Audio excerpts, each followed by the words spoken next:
एक सर्द और शांत सुबह औरत अपने घर में काम कर रही थी।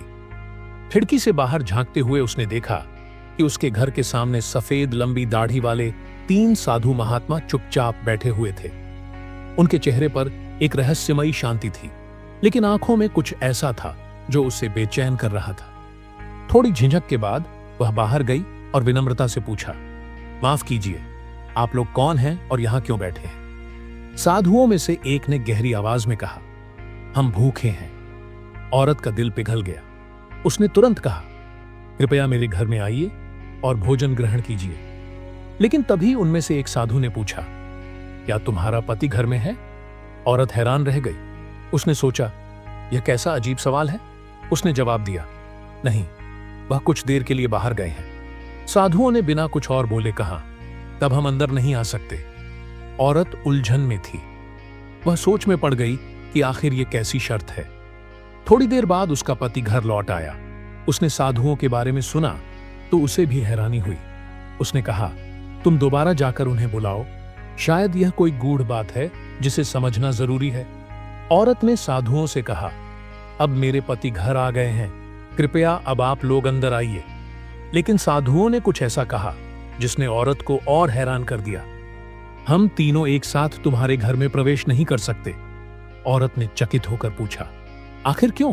आप लोग कौन हैं? मध्य में खड़े साधु ने रहस्यमयी मुस्कान के साथ कहा, मैं प्रेम हूं। मेरी दाईं ओर खड़ा साधु धन है और बाईं ओर सफलता। अब जाओ, अपने परिवार से विचार करो और तय करो कि हमें तीनों में से किसे बुलाना है। लेकिन याद रखना, जो भी आएगा वह अकेला ही आएगा। औरत यह सुनकर हैरान रह गई। वह तेजी से घर के अंदर गई और अपने पति और परिवार को पूरी बात बताई।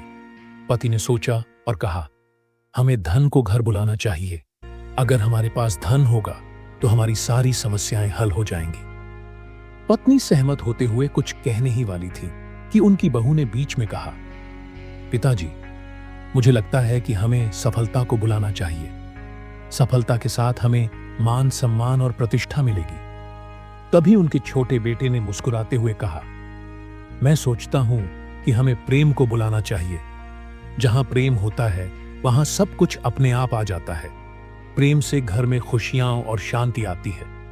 सभी ने उसकी बात पर विचार किया और अंत में यह तय किया कि वे प्रेम को बुलाएंगे। औरत बाहर गई और साधुओं से कहा, हमने तय किया है कि हम प्रेम को अपने घर में आमंत्रित करेंगे। कृपया आप हमारे घर पधारिए। प्रेम साधु मुस्कुराते हुए आगे बढ़ा और जैसे ही वह घर के दरवाजे में प्रवेश करने लगा, बाकी दोनों साधु धन और सफलता भी उसके पीछे पीछे चल दिए। औरत चौंक गई और बोली, लेकिन आपने तो कहा था कि आप तीनों एक साथ घर में प्रवेश नहीं कर सकते। तब प्रेम साधु ने हंसते हुए कहा, जहां प्रेम होता है वहां धन और सफलता अपने आप चली आती है। हमेशा पहले प्रेम को चुनो, क्योंकि वही असली सुख और शांति का आधार है। उस दिन से उनके घर में प्रेम, धन और सफलता का वास हो गया और उनका जीवन खुशियों से भर गया।